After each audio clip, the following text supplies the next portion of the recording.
Alright, so hey today friends, so ये पापा आदि brand new ব্লগের সাথে সো গাইস আমি তোমাদের কি আমার লাইফস্টাইলের ব্যাপারে তোমাদেরকে শেয়ার করব। আমি কি করি কি না করি, কিসে আসি কিসে যাই, সব তোমাদের কাছে আমি ডিটেলসে জানাবো। আমাকে তোমরা সম্পূর্ণ ব্লগটা দেখতে থাকো, এমনকি আশা করি তোমাদের ভালো লাগবে। আর আমি সো গাইস তোমরা দেখতেই পারছো আমি কিসে যাতায়াত করি, আমার লাইফস্টাইলটা আসলে কীরকম ধরনের। আমি কন্টিনিউ যাতায়াত করি, আমি বাড়ি থেকে 8টার সময় বের হয়, এমনকি এখানে আমার পৌঁছতে 8:30 বেজে যায়, আধা ঘন্টা লাগে এখানে আসতে। আমি প্রায় গাম সেন্টারের সামনেই পৌঁছে গেছি। তোমরা দেখতেই পারছো এতটা রাস্তা কেউ জার্নি করে আসতে এমনিতে চাইবে না। আমার ইচ্ছেটা অন্যরকম, কারণ আমার একটু ব্যাকগ্রাউন্ড ভালো দরকার। ছিমছাম জিনিসটা, ব্র্যান্ড জিনিসটা আমি খুব পছন্দ করি।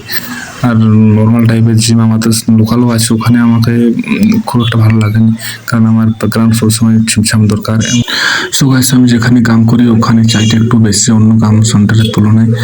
এখানে ছিমছাম, এমনকি এখানে মেশিনগুলো খুব উন্নত। আমি কাম সেন্টারের সামনে পৌঁছেছি, রয়্যাল ফিটনেস তোমরা দেখতেই পাচ্ছ। আমি এবার প্রবেশ করবো, গেটের সামনে প্রায় পৌঁছেই গেছি, তোমরা দেখতেই পাচ্ছ। সো গাইস সম্পূর্ণভাবে আমি চলে এলাম আমার গাম সেন্টারে। এটা হচ্ছে একতলা, এমনকি দোতলায় উঠবো আমি। তোমরা দেখতে পাচ্ছ গাম সেন্টারে পৌঁছে গেছি। সো গাইস আমার ব্লগিং স্টাইলটা একটু অন্যরকম। সো গাইস যারা এখনো পর্যন্ত আমাকে ইনস্টাগ্রামে ফলো করোনি, বাপ্পা আদি ফলো করে নিও, কারণ আমি চাইবো তোমাদের সবসময় এন্টারটেনমেন্ট করার।